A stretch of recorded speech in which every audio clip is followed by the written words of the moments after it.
Greetings, I'm Dave Gilmore, and this is Design Intelligence.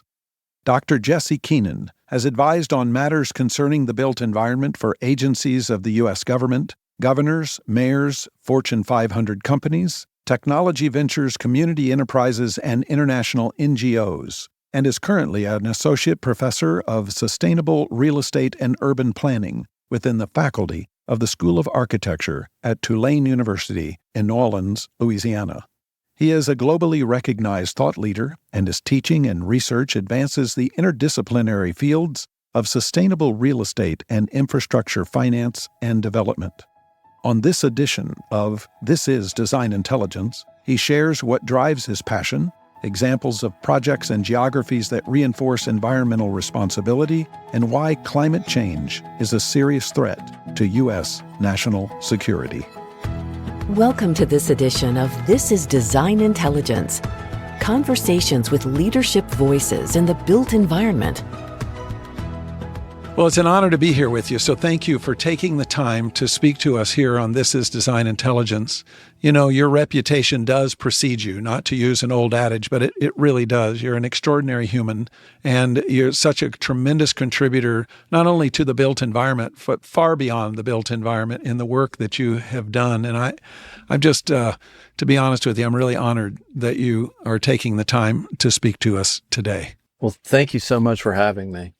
When we look through the lens that we look through of sustainable real estate, an economic responsibility, Jesse, end of the day, this is a lens that you've been looking through and operating through for some time. What drives you? What's your driving passion in the work that you do in these places? Well, going back to my studies in college and graduate school in the 1990s, I was very intent on contributing to a broader environmental stewardship. I was also very interested in the ways and means of the economy. As I came to understand it, there was sort of two lenses one could look through. One was cleaning up toxics and environmental conservation and a sort of conventional frame of reference in environmentalism that hadn't changed much maybe since the 1960s and 70s. And that's all very important work.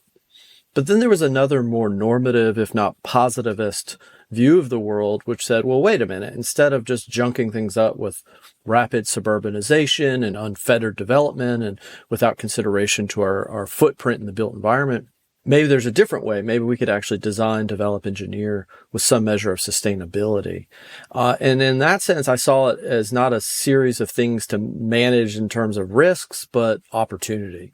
And it's always been my frame of reference that everything we're doing in this world around design, engineering, finance, everything in the built environment that has a label associated with sustainability, it's not rhetoric, it's not altruism. It's truly opportunistic. And it's opportunistic not only for our opportunities to reduce environmental impact, but there's economic opportunities, lower CapEx, lower OpEx. There's truly the building of value. And that's the goal of design in many ways, is to envision and translate value. And this is just another set of tools that I think enrich our opportunities in the built environment. I think that your optimism this way is just exemplary. We've started to see a shift in that, and certainly we at Design Intelligence, we've been doing the same thing. A lot of that inspired by you is saying, you know, we can look at risk, and often people look at risk as a bad thing. I don't see it as a bad thing or a good thing. I see it as just a thing, right? It's a thing. But mostly it has the connotation of negative around it. We also see the connotation of negative around all the news that comes out, the reports that come out, and it seems like we are obsessed with using negative messages to reinforce urgency of action. And what I see from you is a different mindset, a different orientation, which is this almost unlimited opportunity that we have to do the right thing and all benefit from it in a wonderful way. And so we started to use this idea of projects around the world that are being done responsibly as points of light. And the more that we do, the more light there is, right, at the end of the day. And we see tremendous economic value and benefit coming from truly sustainable projects. And I guess that gets us pretty excited. When you look across the globe and the different geographies, what do you see as some of the best geographies around the world that are doing the right thing in this regard, into accelerating environmental responsibility in a sustainable way? Yeah, I think to answer that question, you also have to address a more fundamental orientation to what is sustainability. Like what qualifies as sustainable?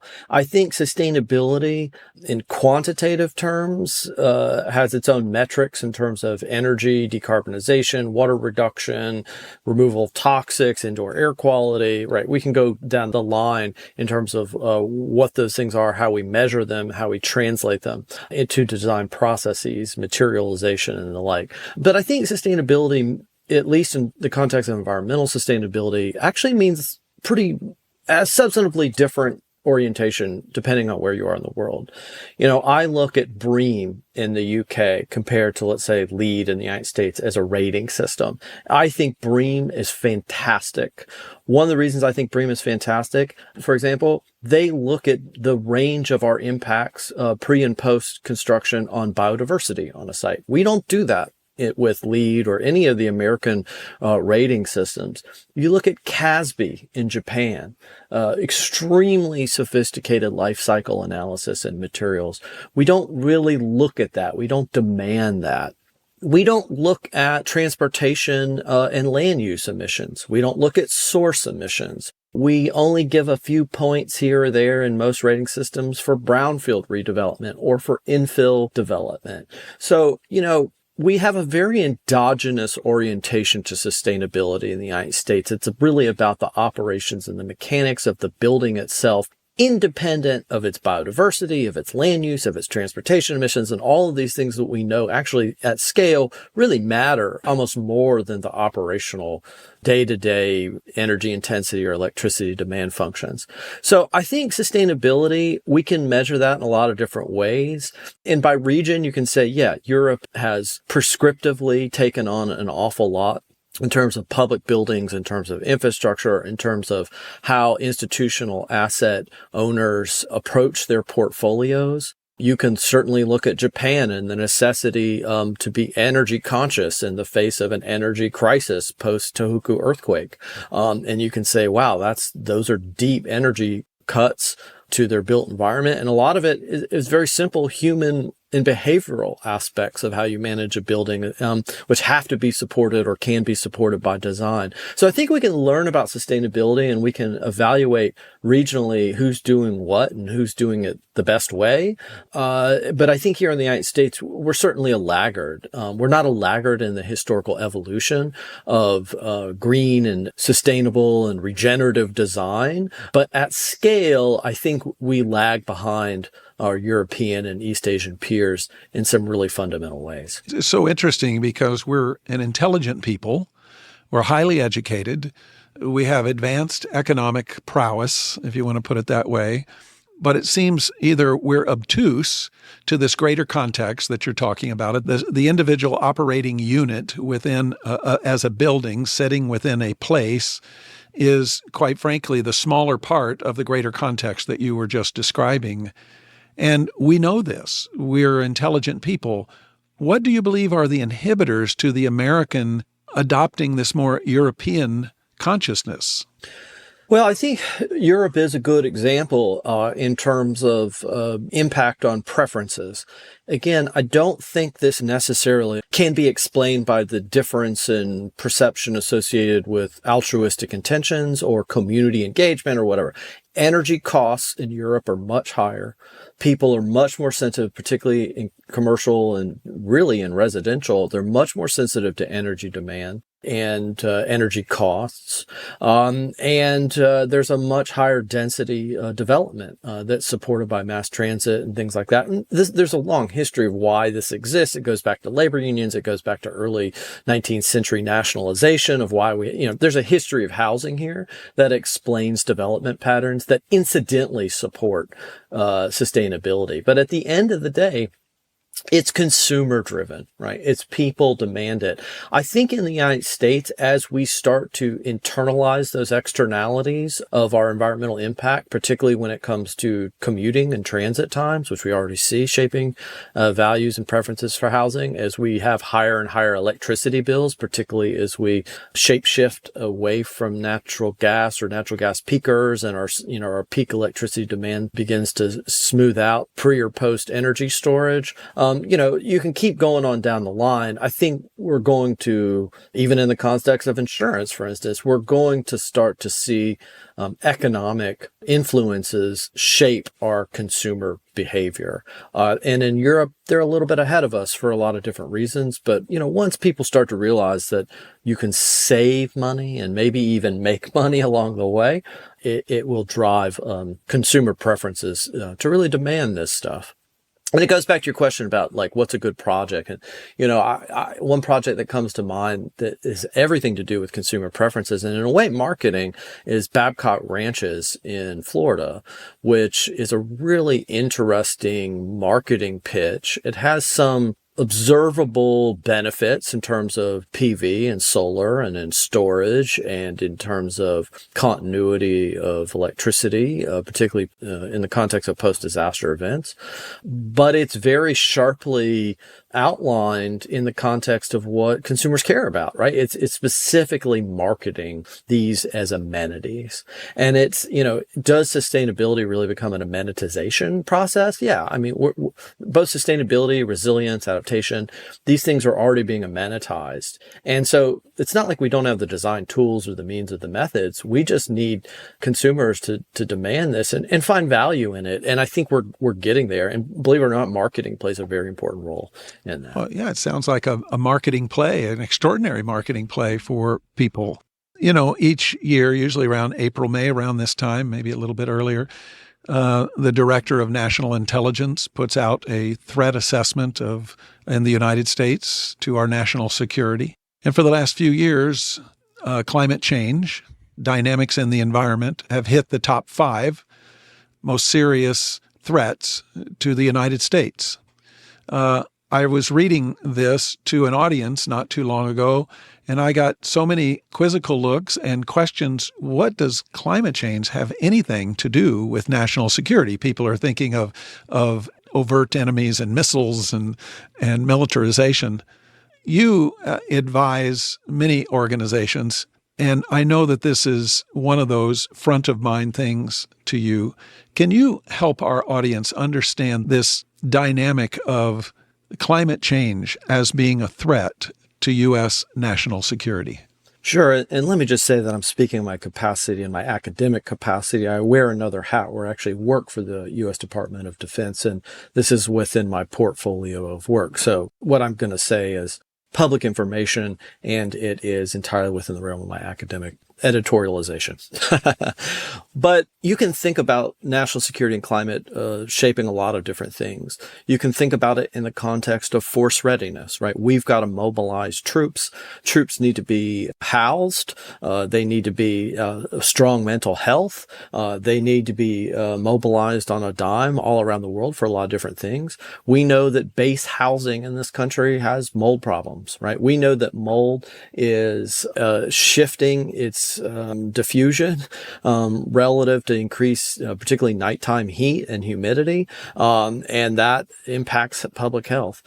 You think about the chronic stressors impacting force readiness. You think about, from a physical base point of view and base facilities point of view, we need longer runways for planes to be able to take off because of the extreme heat. The planes the density of air, the hotter it gets, the less density you have, you need a longer runway. So if we're building bases and building airstrips, we've got to think about what that operational performance looks like in the context of not today's heat, but tomorrow's heat.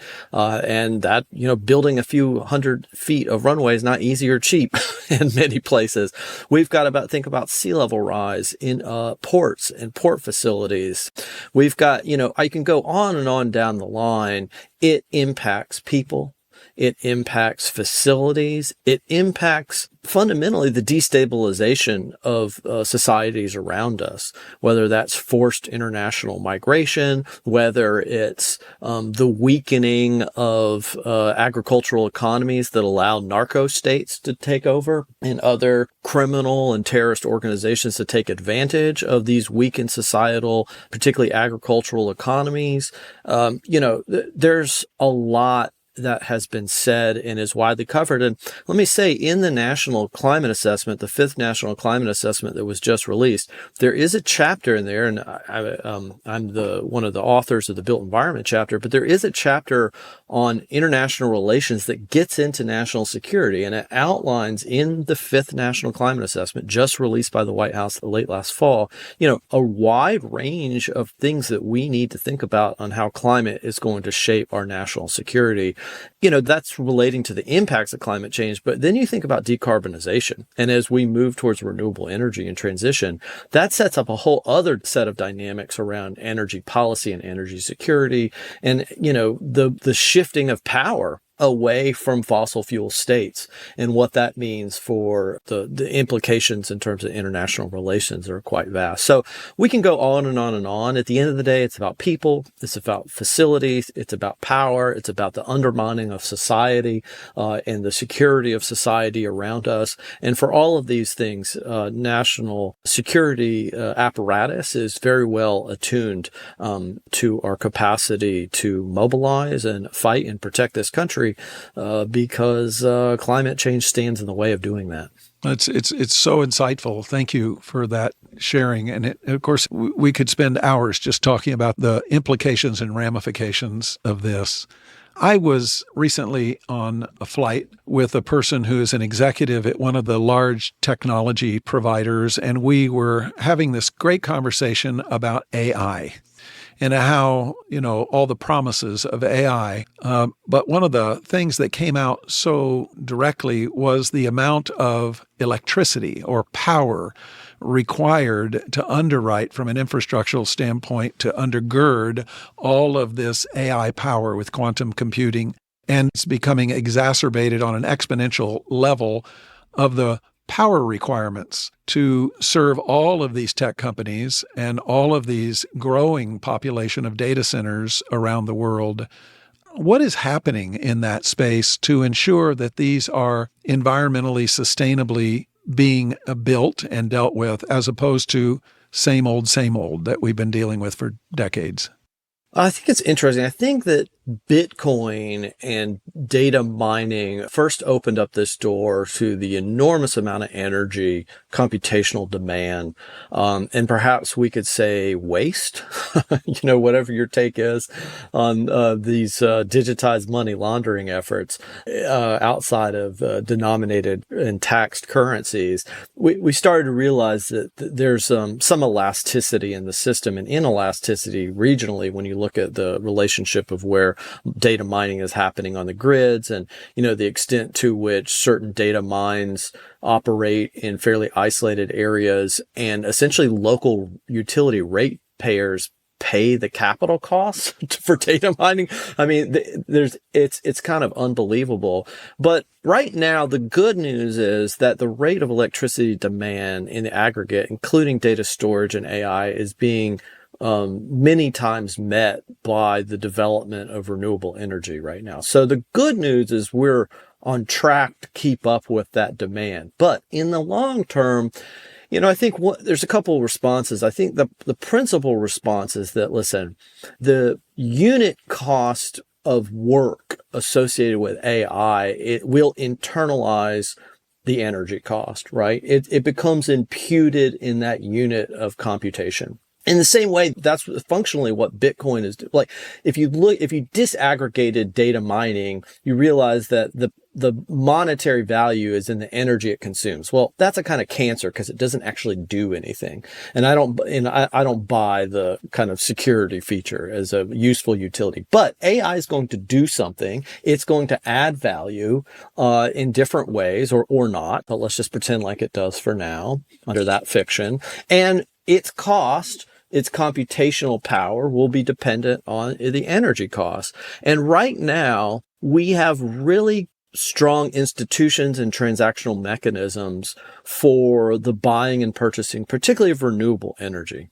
And renewable energy has functionally a zero fuel cost because there's no fuel, right? It's really the levelized cost of energy for renewables really does make sense. It is below fossil, is below gas peaker. It's certainly well below coal and all these other things.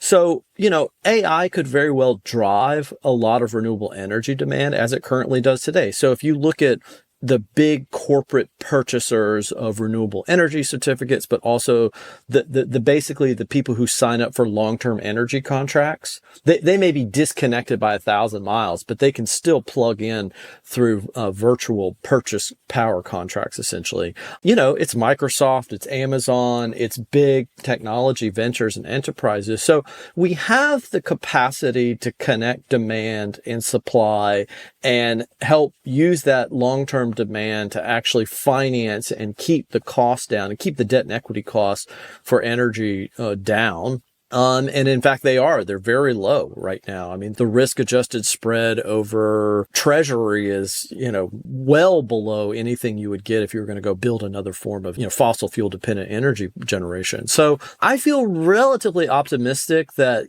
I don't know where AI ends up, but I know that AI energy nexus has all the ingredients in place to actually help fuel renewable energy at the end of the day. And I think what we will see is computational advancements that reduce the consumption of energy per unit of work in AI. That's just, we have to have some faith that that's the next frontier is energy reduction per unit. Yeah, optimized efficiency. Yeah. Yeah, I mean, we have to believe that happens, even if it doesn't happen. There's a scary thing, though, which is that if energy becomes too cheap, then we may revert back to human labor.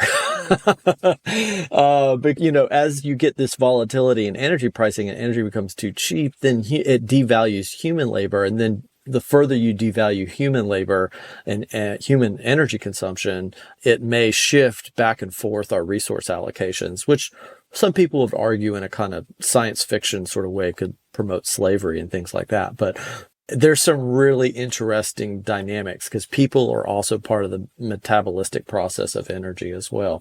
And so we can't leave people out of the equation either. So it's a really challenging, but I feel reasonably optimistic future, at least in the near term.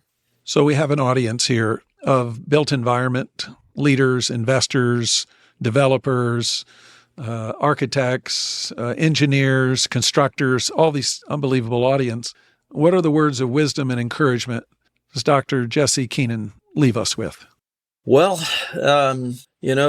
debt capital is pretty expensive right now, and people probably don't want to do too much construction lending and borrowing. But the frontier is going to be about infill development. It's going to be about renovation. It's going to be about investing in what we have. And there's a huge opportunities, particularly in the context of housing, to renovate, to reinvest. And so I think we have to think at a slightly different scale of production. I think globalization of real estate and real estate capital has pushed us to larger and larger deployment of capital just to maintain yield. But at the end of the day, I think whether that translates to professional services in probably very uneven ways, but at the end of the day, there is enormous opportunities at scale. And we have all the incentives lined up, whether those are tax incentives, whether those are consumer incentives and preferences.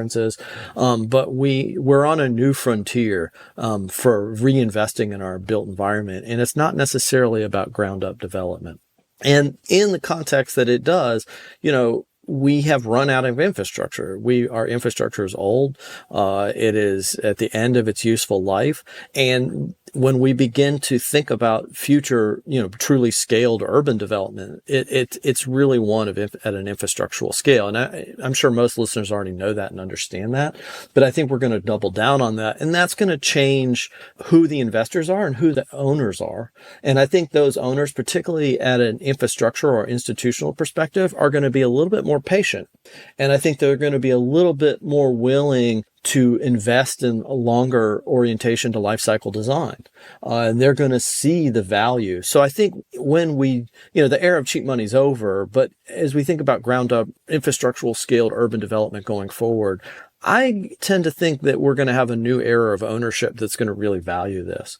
So, things seem bleak now, but there's a lot of opportunity that stands in front of us.